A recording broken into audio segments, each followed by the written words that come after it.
Hello food lovers, welcome to our channel. నేను మీ రాణి Eramsetti. Friends, ఈరోజు recipe మీకు చూస్తుంటే అర్థమయ్యే ఉంటుంది కదా. చిన్న వయసు వారి నుంచి పెద్దవారి వరకు కూడా అందరికీ ఇష్టమైన పానీపూరి రెసిపీ అండి. ఈ పానీపూరిని చాలా సింపుల్గా టేస్టీగా అప్పటికప్పుడే ప్రిపేర్ చేసుకునే ప్రాసెస్ని చూపిస్తాను. వీడియోని ఫస్ట్ నుంచి లాస్ట్ వరకు స్కిప్ చేయకుండా చూడండి. మధ్య మధ్యలో స్కిప్ చేసినట్లయితే కుకింగ్ ప్రాసెస్ అనేది కరెక్ట్గా అర్థం కాదు. ఫస్ట్ నుంచి చూసినట్లయితేనే మీ అందరికీ కూడా ఈ రెసిపీ కరెక్ట్గా అర్థమవుతుంది. కొత్తగా వంట నేర్చుకునే పిల్లలు కూడా ఈజీగా చేసేయచ్చు. ఇంకా వీడియోలోకి వెళ్ళిపోదాం. ముందుగా స్టవ్ ఆన్ చేసి కుక్కర్ని పెట్టుకోండి. దానిలోకి 4-5 గంటలు ముందుగా నానబెట్టుకుని శుభ్రంగా కడిగిన బఠానీ వేసుకోండి. ఇలా బఠానీలను వేసుకున్నాం కదా. ఇప్పుడు చిన్న చిన్న ముక్కలుగా కట్ చేసుకున్న టొమాటోలను 1 కప్పు వేసుకోండి. అలాగే పైపీలంతా ఓపెన్ చేసి ముక్కలుగా కట్ చేసుకున్న బంగాళదుంపలను, అలాగే కొన్ని పచ్చిమిర్చిని కూడా వేసుకోండి. వీటిలోకి తగినంత సాల్ట్ను వేసుకుని 2 కప్పులు వాటర్ పోసుకోండి. చిటికెడు పసుపు కూడా వేసుకుని తగినన్ని వాటర్ పోసుకుని ఈ కుక్కర్కి మూత పెట్టి 7 నుంచి 8 విజిల్స్ వచ్చేంత వరకు ఉడికించండి. విజిల్స్ ఎక్కువగా వస్తేనే ఇలా బఠానీ కానీ పొటాటో కానీ బాగా ఉడుకుతాయి. ఈ విధంగా బాగా ఉడికిన తర్వాత కుక్కర్ ప్రెషర్ పోయిన తర్వాత ఓపెన్ చేసి చూసినట్లయితే ఇదంతా కూడా బాగా ఉడికింది కదా. దీనిని మ్యాషర్తో మెత్తగా సాఫ్ట్గా మెదుపుకోండి. ఇప్పుడు మిక్సీ జార్ తీసుకుని దానిలోకి 2-3 పచ్చిమిర్చిని ముక్కలుగా కట్ చేసి వేసుకోండి. అలాగే కడిగి పెట్టుకున్న కొత్తిమీరను, పుదీనాను వేసుకుని చిన్న అల్లం ముక్కను కూడా వేసుకోండి. దీనిని మెత్తని పేస్ట్ లాగా గ్రైండ్ చేద్దాం. ఈ లోపుగా మనం పెద్ద నిమ్మకాయ సైజ్ అంతా చింతపండుని ఒక గిన్నెలోకి వేసుకుని నానబెట్టి ఉంచుకోండి. ఇప్పుడు గ్రైండ్ చేసుకున్న పుదీనా, కొత్తిమీర పేస్ట్ అంతా కూడా అలా ఒక గిన్నెలోకి వేసుకుని నానబెట్టుకున్న చింతపండు నుంచి రసం తీసుకుని ఇలా గిన్నెలోకి వేసుకోండి. అలాగే మిక్సీ జార్లో మరికొన్ని వాటర్ని యాడ్ చేసుకుని ఈ వాటర్ని కూడా ఈ చింతపండు రసంలో పోసుకుందాం. ఇలా పానీ ప్రిపేర్ చేయటం చాలా ఈజీగా అయిపోయింది కదా. మీరు కూడా ఈ ప్రాసెస్తో ఇలా పూరీలోకి పానీని రెడీ చేసి పెట్టుకోండి. దీనిలోకి తగినంత సాల్ట్ని వేసుకుని సాల్ట్ బాగా కరిగేంత వరకు కలుపుకోండి.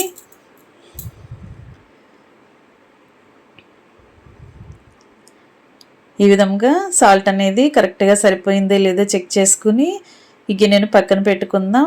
పూరీలోకి పానీ రెడీ అయిపోయింది కదా. ఇప్పుడు మనం ముందుగా ఉడికించి పక్కన పెట్టుకున్న బఠానీని ఇలా స్టవ్ ఆన్ చేసి పెనం పెట్టుకొని ఈ విధంగా ఉడికించుకుని మ్యాష్ చేసుకున్న పొటాటో పేస్ట్ అంతా కూడా ఇలా పెనం మీద వేసుకోండి. ముందుగా ప్రిపేర్ చేసి పెట్టుకున్న పుదీనా వాటర్ని కొన్ని వేసుకుని తగినంత సాల్టు, కారము వేసుకోండి. అలాగే కొంచెంగా చాట్ మసాలా వేసుకోండి. ఇప్పుడు మనం చాట్ని ప్రిపేర్ చేయబోతున్నాం. ఈ చాట్లోకి ఇలా పుదీనా వాటర్ని పోసుకున్నట్లయితే టేస్ట్ అనేది చాలా చాలా బాగుంటుంది. ఇలా మరి ముద్దలాగా కాకుండా వాటర్ని కొంచెం కొంచెంగా యాడ్ చేసుకుంటూ ఇలా చాట్ని కొంచెం పలుచగానే ప్రిపేర్ చేసుకోండి. కొంచెం సేపు ఇలా పెనం మీద ఉడికించినట్లయితే ఇదంతా కూడా టేస్ట్ అనేది చాలా చాలా బాగా వస్తుంది. ఇదంతా రెడీ అయిన తర్వాత ఒక గిన్నెలోకి తీసుకుందాం.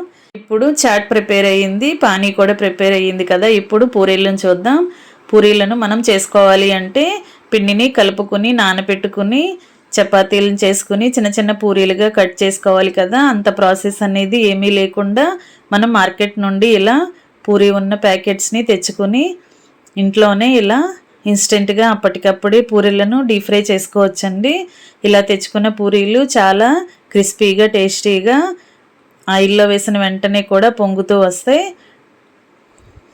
మనకి పిండి కలుపుకునేంత శ్రమ లేకుండా అప్పటికప్పుడే ఇలా మనం మార్కెట్ నుంచి తెచ్చి ఈ పానీపూరీలను పిల్లలకి సర్వ్ చేయొచ్చు. చాలా ఈజీ ప్రాసెస్తోనే ఈ కుకింగ్ అనేది కంప్లీట్ అయిపోతుందండి. స్టవ్ ఆన్ చేసి కళాయి పెట్టుకుని డీప్ ఫ్రైకి సరిపడా ఆయిల్ పోసుకోండి. ఆయిల్ కాగిన తర్వాత ఇలా మనం రెడీ చేసి పెట్టుకున్న మార్కెట్ నుంచి తెచ్చి పెట్టుకున్న పూరీలను ఇలా ఆయిల్లో వేసుకుని డీప్ ఫ్రై చేసుకోవటమే. ఈ విధంగా ఆయిల్కి పట్టినన్ని పూరీలను వేసుకుని ఒకవైపున బాగా ఫ్రై అయిన తర్వాత వెనక వైపు కూడా ఫ్రై చేసుకోండి. ఆయిల్ కొంచెం ఎక్కువగా ఉన్నట్లయితేనే ఈ పూరీలు అనేవి పైకి పొంగుతున్నట్లుగా బాగా పర్ఫెక్ట్గా వస్తాయి. ఈ విధంగా మనకి కావాల్సినన్ని పూరీలను డీప్ ఫ్రై చేసుకుని ప్లేట్లోకి వేసుకోండి. ఇన్స్టెంట్గా ఇలా పూరీలను డీప్ ఫ్రై చేసుకుని మనం చాట్ని అలాగే పానీని ప్రిపేర్ చేసుకున్నట్లయితే పిల్లలకి సర్వ్ చేయటం చాలా చాలా ఈజీ అయిపోతుందండి. ఈ ప్రాసెస్ అనేది ఈజీ అవుతుంది. టేస్ట్ కూడా చాలా చాలా బాగుంటాయి. ఈ విధంగా మీరు కూడా ప్రిపేర్ చేసి పిల్లలకి సర్వ్ చేయండి. ఇంకా చాలా సింపుల్గా పానీపూరి రెడీ అయిపోయింది కదా. దీనిలోకి సన్నగా తరిగిన ఉల్లిపాయ ముక్కలను పక్కన పెట్టుకోండి. ఇప్పుడు పూరీని కొంచెంగా మధ్యలోకి హోల్ చేసుకుని అలా చాట్ని ఉల్లిపాయ ముక్కల్ని అలా మనం ప్రిపేర్ చేసి పెట్టుకున్న చింతపండు రసాన్ని ఇలా వేసుకుని ప్లేట్లో పెట్టి ఫ్యామిలీలో అందరికీ సర్వ్ చేయటమే. చాలా సింపుల్గా టేస్టీగా పానీపూరిని ప్రిపేర్ చేసేయచ్చు. వీడియో నచ్చినట్లయితే లైక్ చేయండి. మరొక రెసిపీతో మళ్ళీ కలుద్దాం. Thanks for watching. నేను మీ రాణి ఎర్రంశెట్టి.